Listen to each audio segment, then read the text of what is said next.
कहानी की शुरुआत में हमें सड़कों पर दौड़ती हुई एक एम्बुलेंस को दिखाया जाता है जिसके अंदर एक लड़का है। उसकी हालत बहुत ज्यादा खराब है। जब उसे हॉस्पिटल लाया जाता है तो उसकी मृत्यु हो जाती है।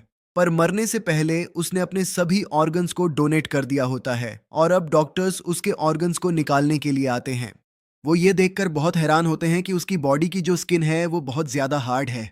पर किसी तरह से उसके ऑर्गन्स को निकाल लिया जाता है। कुछ देर के बाद जब डॉक्टर्स बाहर होते हैं तो नर्स बहुत जोर से चिल्लाती है और घोस्ट कहते हुए बाहर आती है। इसके बाद डॉक्टर्स अंदर जाते हैं।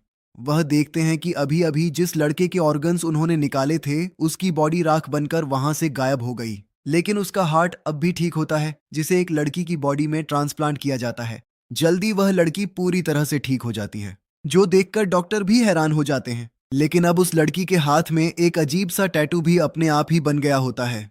लीसा जो पहले बहुत कमजोर हुआ करती थी, अब उसके अंदर ताकत पहले से बहुत ज्यादा बढ़ चुकी है। उसके पिता मार्शल आर्ट के टीचर होते हैं जो उसकी हार्ट कंडीशन की वजह से उसे कभी मार्शल आर्ट नहीं करने देते थे। और अब वह एक पंचिंग बैग में किक करती है।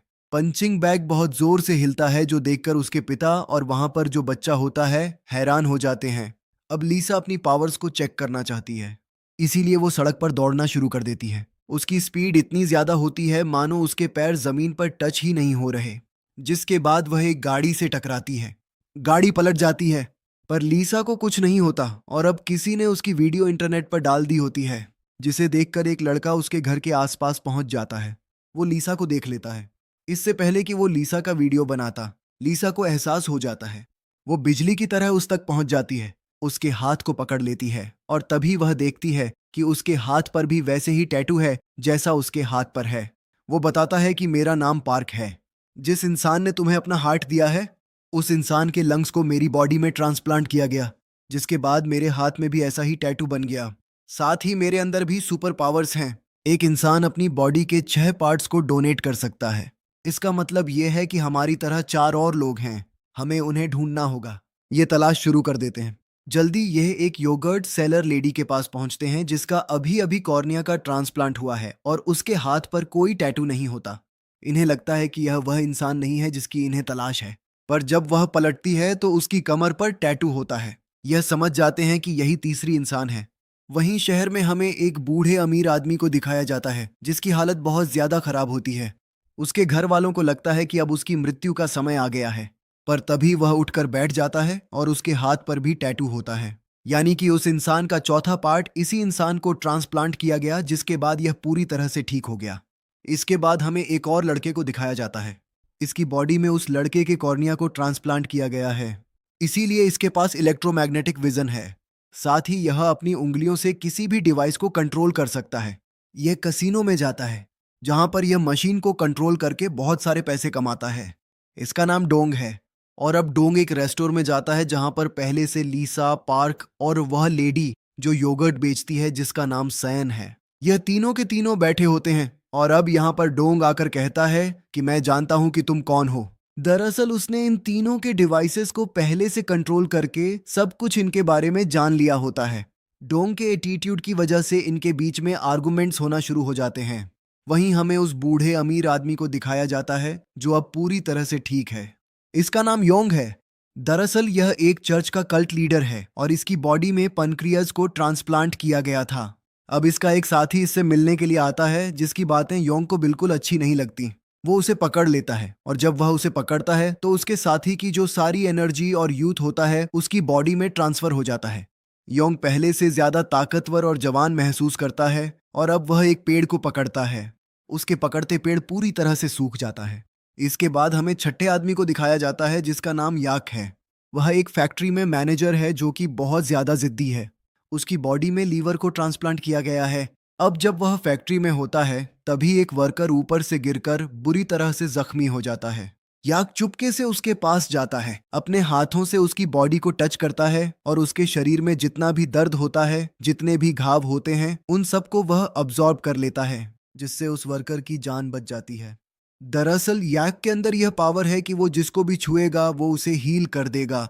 वहीं हमें योंग यानी कि लीडर की बेटी को दिखाया जाता है जो अपने पिता की शक्तियों से बहुत ज्यादा हैरान होती है। इसीलिए वह डॉक्टर के पास जाती है और उनसे पूछती है कि मेरे पिता की बॉडी में जिस इंसान के पेनक्रियाज को आपने ट्रांसफर किया था, क्या उसके दूसरे पार्ट्स को किसी और की बॉडी में ट्रांसफर किया गया था?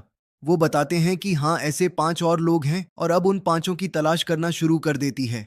वहीं डोंग को दिखाया जाता है जिसे कुछ लोगों ने पकड़ लिया है और अब वो चुटकी बजाकर डिवाइस को कंट्रोल करके लीसा को मैसेज करता है, उससे मदद मांगता है। लीसा अपने दूसरे साथियों के साथ यहाँ पर पहुंच जाती है। ये अपनी सुपर पावर्स को इस्तेमाल करके टोंग को वहां से बचाकर ले जाते हैं, पर अब लीडर की बेटी के लोग भी इनके पीछे हैं। पर यह सब के सब बचकर निकलने में कामयाब हो जाते हैं और अब डोंग और पाक के बीच में आर्गुमेंट्स होना शुरू हो जाते हैं। लीसा इनका बीच बचाव करती है और पाक से कहती है कि तुम्हें मेरी बात माननी होगी क्योंकि तुम मेरे दोस्त हो। पाक कहता है कि मैं तुम्हारा दोस्त नहीं हूँ, मैंने तरस खाकर तुमसे दोस्ती की क्योंकि तुम्हारा इस दुनिया में कोई दोस्त नहीं है। लीसा को यह सुनकर बहुत बुरा लगता है और वह वहां से अपने घर आ जाती है। वहीं पाक को भी एहसास होता है कि उसने लीसा को जो कुछ कहा वह गलत कहा, इसीलिए अगली सुबह वह उसके पास जाकर माफी मांगता है। दूसरी तरफ हमें याक को दिखाया जाता है जिसकी फैक्ट्री में एक बहुत बड़ा हादसा हो जाता है जिसमें अंदर एक वर्कर फंस जाता है। याक उसे बचाना चाहता है लेकिन दरवाजे बंद होते हैं। वो दरवाजे खोलने की कोशिश करता है लेकिन इसका कोई फायदा नहीं होता। यहाँ आसपास लीसा और उसके साथी होते हैं। यह सब के सब फैक्ट्री के अंदर आ जाते हैं। लीसा एक ही किक में दरवाजे को तोड़ देती है और सामने एक बहुत बड़ा दरवाजा होता है जिसे वह तोड़ नहीं पाती क्योंकि वह इलेक्ट्रिक दरवाजा है। तभी यहाँ पर डोंग आ जाता है जो चुटकी बजाते दरवाजे को तोड़ देता है, जिसके बाद ये उस वर्कर को बाहर लाते हैं और उसकी हालत बहुत ज्यादा खराब होती है। उसे हॉस्पिटल ले जाने का वक्त भी नहीं है और तभी याक उसके हार्ट पर अपना हाथ रखता है, अपनी आंखें बंद करता है ताकि उसे हील कर सके और अब यह उसके हाथ में उसी तरह का टैटू देख लेते हैं जैसा इनकी बॉडी में भी है और समझ जाते हैं कि यही इनका 5वां साथी है। अब यह उसे बचाकर यहाँ से निकलने में कामयाब हो जाते हैं, जिसके बाद यह सब के सब एक रेस्टोरेंट में जाते हैं और सोचना शुरू कर देते हैं कि इन्हें अपनी टीम का नाम क्या रखना चाहिए। वहीं हमें लीडर को दिखाया जाता है जो उस फैक्ट्री का ओनर है जहां पर याक काम करता है और जब याकू उसके पास जाता है तो लीडर उसके हाथ पर टैटू को देख लेता है। वो पूछता है कि हाल ही में क्या तुम्हारा कोई ऑपरेशन हुआ है जिसमें तुम्हारे शरीर के किसी पार्ट को ट्रांसप्लांट किया गया हो? याक कहता है कि हाँ, मेरा लीवर ट्रांसप्लांट हुआ है। लीडर की बेटी भी याक के पीछे होती है, इसीलिए उसे किडनैप करवा के हॉस्पिटल में ले आती है जहां पर वो डॉक्टर से कहती है कि इसके लीवर को जल्द से जल्द निकाल दो। पर इससे पहले कि डॉक्टर ऐसा करता, वहां पर लीडर आ जाता है क्योंकि डॉक्टर लीडर से मिला हुआ था और अब लीडर याक की बॉडी में हाथ लगाकर उसकी बॉडी की एनर्जी को, उसके यूथ को अपनी बॉडी में ट्रांसफर करने की कोशिश करता है, लेकिन वह ऐसा नहीं कर पाता। लीडर समझ जाता है कि जिसके पास भी सुपर पावर्स हैं वो उनके यूथ को अपनी बॉडी में ट्रांसफर नहीं कर सकता। वो डॉक्टर से कहता है कि इसके लीवर का एक बहुत बड़ा हिस्सा निकाल दो, लेकिन उसमें कुछ हिस्सा रहने देना ताकि वह दोबारा से डिवेप हो। इसके बाद याक की बॉडी से लीवर को निकालकर लीडर की बॉडी में ट्रांसप्लांट कर दिया जाता है, जिससे उसकी शक्तियां भी उसी के पास आ जाती हैं और अब लीडर सबकी शक्तियों को अपने शरीर में ट्रांसफर करना चाहता है। इसीलिए वह बाकियों को पकड़ने के लिए अपने लोगों को भेजता है। वो एक एक करके लीसा के सभी साथियों को पकड़ लेते हैं और जब वह लीसा को पकड़ने के लिए जाते हैं तो पहले से वहां पर उसके डैड होते हैं जो कि एक बहुत बड़े फाइटर हैं। वह ओलंपिक चैंपियन रह चुके हैं और जब वह लोग उसकी बेटी को पकड़ने के लिए आगे आते हैं तो वह उन पर टूट पड़ते हैं, लेकिन पीछे से लीसा उन्हें मार रही होती है जिस बारे में उसके पिता को कुछ पता नहीं चलता। उन्हें यही लगता है कि उन्होंने सबको पीट पीट कर यहाँ से भगा दिया है। वहीं हमें लीडर की बेटी को दिखाया जाता है। जब वह लीडर के पास जाती है तो पूरी तरह से हैरान हो जाती है क्योंकि अब वह एक जवान लड़का बन चुका है और अब वो शावर लेने के लिए जाता है और तभी वह एक अजीब सी जगह पर पहुंच जाता है जहां पर बहुत सारे पोर्टल्स होते हैं और सामने राख से बनी हुई एक आकृति होती है जो उसे अपने पास बुलाती है और जब वह उसके पास जाता है तो वह लीडर को अपने पास खींचने की कोशिश करती है। लीडर किसी तरह से अपना हाथ छुड़ाता है और उसके सामने जो मिरर होता है उस पर पंच मारता है जिससे वह वापस अपने वक्त में अपनी जगह पर आ जाता है। उसे कुछ समझ नहीं आता कि अभी अभी उसके साथ क्या हुआ था। यहाँ पर लीडर ने बहुत सारे लोगों को बुलाया होता है और अब वह अपनी बेटी से कहता है कि मैं इन सब का गॉड बनूंगा। जब वह नीचे जाता है तो उसके लोग उसे पहचान नहीं पाते। उन्हें लगता है कि यह कोई दुश्मन है, इसीलिए एक आदमी उसके पास आता है। पर अब लीडर पहले से बहुत ज्यादा ताकतवर हो चुका है। वह एक ही हाथ से उसे उठाकर फेंक देता है और उसके सामने जितने भी लोग होते हैं वह एक एक करके सबको बहुत बुरी तरह से मारता है। वह हमें डोंग, पार्क और सयन को दिखाया जाता है, जो तीनों के तीनों लीडर की कैद में है। डोंग की उंगलियों को शिकंजे के साथ कसा हुआ होता है ताकि वह चुटकी बजाकर अपनी पावर्स का इस्तेमाल ना करें, और अब वह अपने पैरों की उंगलियों से चुटकी बजाने की कोशिश करता है, पर यह इतना आसान नहीं है। वो लगातार प्रैक्टिस करता रहता है और तभी लीडर के लोग यहाँ पर आ जाते हैं, जो उसे पकड़कर अपने साथ ले जाते हैं, और अब वह अपने पैरों की उंगलियों से चुटकी बजाने में कामयाब हो जाता है। वो लीसा को मैसेज भेजता है, साथ ही अपनी लोकेशन भी, और बताता है कि हम तीनों के तीनों कैद में हैं। इसके बाद वह चुटकी बजाकर सयन और पार्क के दरवाजे को खोल देता है, जिससे वह आज़ाद हो जाते हैं। वह एलिसा को दिखाया जाता है, जो कि अब उन तीनों को बचाने के लिए घर से निकल रही होती है, और उसके डैड कहते हैं कि मैं भी तुम्हारे साथ आऊंगा। मुझे पता है कि तुम्हारे पास सुपर पावर्स हैं। तुम चाहे मुझसे कितना ही छुपा लो, पर मैं तुम्हारा डैड हूँ। मुझे तुम्हारे बारे में सब कुछ पता है। इसके बाद लीसा के डैड भी उसके साथ उन तीनों को बचाने के लिए वहां से निकल पड़ते हैं। वहीं लीडर को दिखाया जाता है, जिसके सामने डोंग है। डोंग का कॉर्नियल ट्रांसप्लांट हुआ था, जो कि उसकी एक आंख में है, और अब वह डोंग की आंख को निकालकर अपनी आंख से बदल देता है, और अब डोंग के अंदर जो पावर्स थी वह सभी पावर्स उसके अंदर आ जाती है। इसके बाद वह उन लोगों के सामने जाता है जिन्हें उसने यहाँ पर बुलाया है, और कहता है कि मैं तुम्हारा गॉड हूँ। उसकी बात पर किसी को विश्वास नहीं होता, जिसके बाद वह एक बहुत बड़ी दीवार पर एक पंच मारता है और ताश के पत्तों की तरह वह दीवार ढह जाती है। यहाँ पर बहुत सारे ऐसे लोग होते हैं जो बीमार हैं, जो डिसेबल है, और याक की पावर से वो उन सबको ठीक कर देता है, क्योंकि अब याक की पावर उसके अंदर है। उसने उसके लीवर को अपने लीवर से रिप्लेस कर दिया है। उसके चमत्कार को देखकर सब उसे गॉड मान लेते हैं, क्योंकि ऐसा कोई आम इंसान नहीं कर सकता। वहीं लीसा अपने डैड के साथ यहाँ पहुंच जाती है। उनके सामने लीडर होता है, जिसे वह पहचान नहीं सकते, क्योंकि अब वह पहले से बहुत ज्यादा जवान हो चुका है। वो लीसा के डैड से कहता है कि मैं आपको जानता हूँ। आप ताइक्वांडो के बहुत बड़े चैंपियन हैं। आप ओलंपिक विजेता हैं, और वो उनसे हाथ मिलाने के लिए अपना हाथ आगे बढ़ाता है। लीसा उसके हाथ पर वही टैटू देख लेती है जो उसके हाथ पर भी है, और इससे पहले कि वह उसके डैड से हाथ मिलाता। ईसा उसे एक जोरदार किक मारती है, जिससे वह दूर जाकर गिरता है। उसका हाथ टूट जाता है, पर जैसे वह पानी पीता है उसके हाथ की हड्डी अपने आप ही जुड़ जाती है।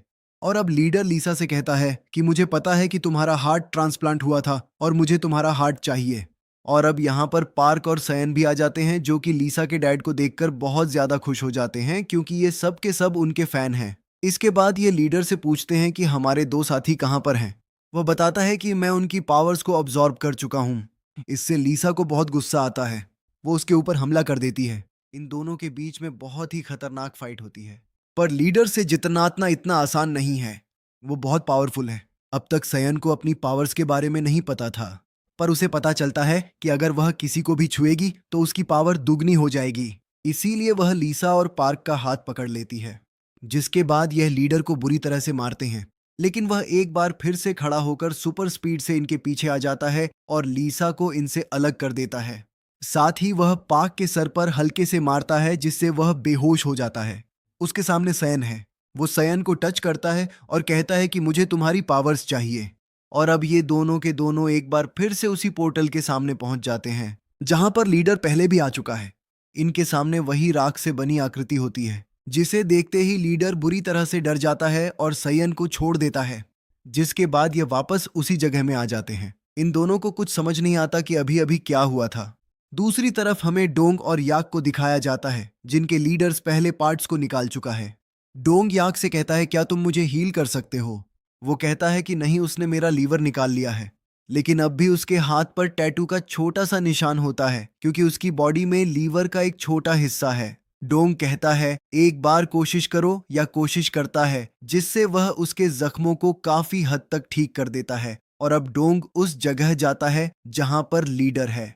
वो चिल्लाकर कहता है कि मुझे मेरी आंख वापस करो, जिसके बाद यह सब मिलकर उस पर हमला कर देते हैं। लीडर को यहाँ पता चलता है कि सियोन के पास ऐसी पावर भी है जिससे वह किसी की पावर को दूसरी बॉडी में ट्रांसफर भी कर सकती है, और अब उसे ट्रांसप्लांट करने के लिए किसी सर्जरी, किसी ऑपरेशन की जरूरत नहीं है।